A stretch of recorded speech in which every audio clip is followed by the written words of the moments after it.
मैं गांव में 36 बिरादरी के शौक से गांव का बहुत प्रेम, अपार प्रेम प्यार मिल रहा है मेरे को। गांव के लोग मेरे को प्यार से सत्तू के नाम से बुलाते हैं और सत्तू भैया कहते हैं जी। गांव की सफाई की व्यवस्था मेन तो जी। लाइब्रेरी, स्कूल में लाइब्रेरी नहीं है बच्चों के लिए, लड़कियों और लड़कों के लिए, ये समस्या। बुढ़ापा पेंशन जिन लोगों की नहीं बनी हुई है, घर घर जाके फार्म भरेंगे। नमस्कार, इलाहाबाद ब्रेकिंग न्यूज़ में आप सभी का स्वागत है। जैसे जैसे पंचायत चुनाव का समय नज़दीक आता जा रहा है, वैसे वैसे ही सरपंच पद प्रत्याशी अपनी भागदौड़ में लगे हुए हैं।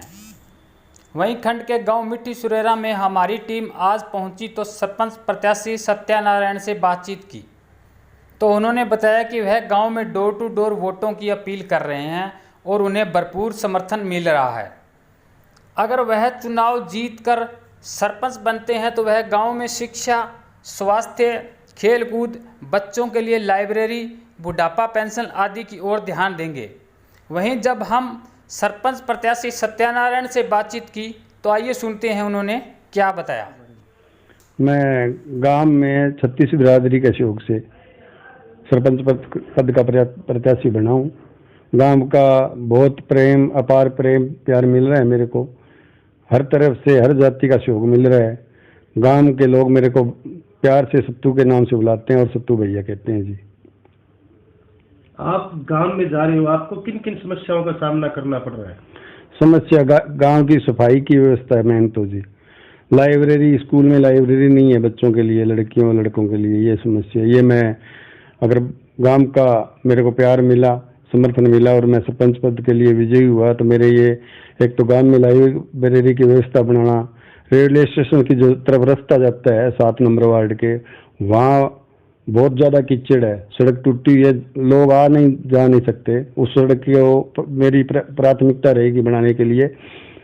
और हरिजन चौपाल की तरफ भी रास्ता बहुत कीचड़ वगैरह बहुत है। चौपाल में पार्क की व्यवस्था कराना, नालियों की सफाई की व्यवस्था करना, नालियों पर जो जाली वगैरह लगी हुई है, टूटी हुई है, वो जगह जगह टूटी पड़ी है, उनका काम करवाना और उनको नई लगवाना, ये मेरी प्राथमिकता रहेगी जी। खेल ग्राउंड पे पूरा ध्यान दिया जाएगा गांव के अंदर।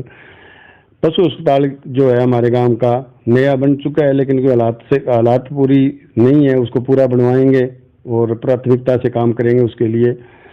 गांव में 10वीं और 12वीं का स्कूल है हमारे। बोर्ड की परीक्षा हमारे बच्चों को बाहर जाना पड़ता है देने के लिए। मेरी प्राथमिकता रहेगी बोर्ड जो है गांव में ही बने और बच्चे बाहर ना जाए परीक्षा देने के लिए।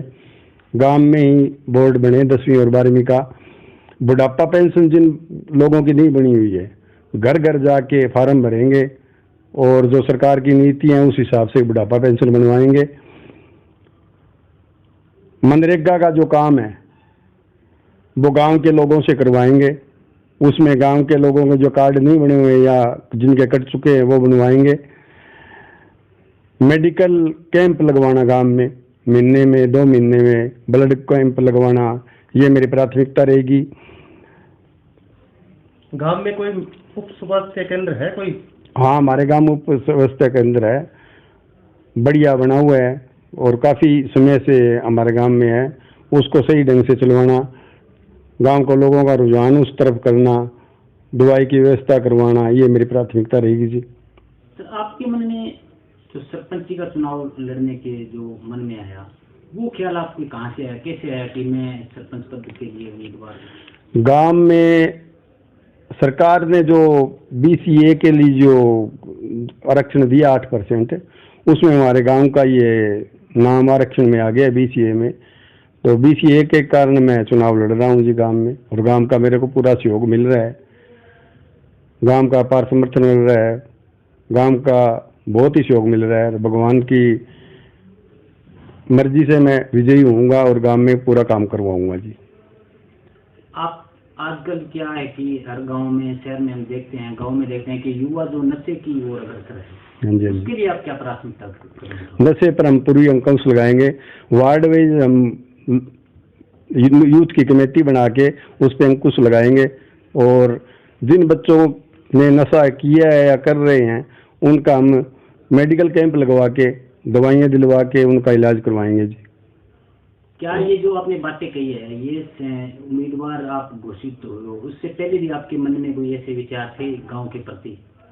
हाँ, गांव में पहले भी मैं बढ़ चढ़ के खेलों में, स्कूल में कोई काम हो उनमें हिस्सा लेता रहा हूँ जी।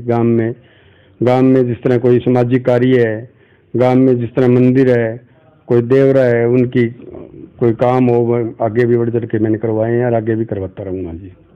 आप क्या अपील करना चाहोगे ग्राम के वासियों से? मैं तो ग्राम वासियों से ये अपील करना चाहूँगा कि आपका सहयोग और अपार समर्थन चाहिए मेरे को मौका मिला है, मेरे को मौका दो। और मैं सरपंच पद का प्रत्याशी हूँ और आपका समर्थन मिले तो मैं विजयी हूँगा और गांव की व्यवस्था और नक्शा बदलने का कोशिश करूँगा जी। क्या आपके परिवार से पहले भी कोई राजनीतिक में ऐसी कोई है? ना, हमारे परिवार से कोई राजनीतिक नहीं है जी, पहली बार ही है। हम कोई राजनीतिक व्यक्ति नहीं है, ना हमें किसी तरह की राजनीति आती है। हम तो अब अच्छी तरह से गांव में हाथ जोड़ के वोट मांग रहे हैं जी, घर घर जाके वोट मांग रहे हैं, गांव का सहयोग मिल रहा है हमें। क्या लगता है आपको? मेरे हिसाब से तो गांव मेरे को विजयी बनाएगा जी और गांव का पूरा समर्थन है मेरे साथ।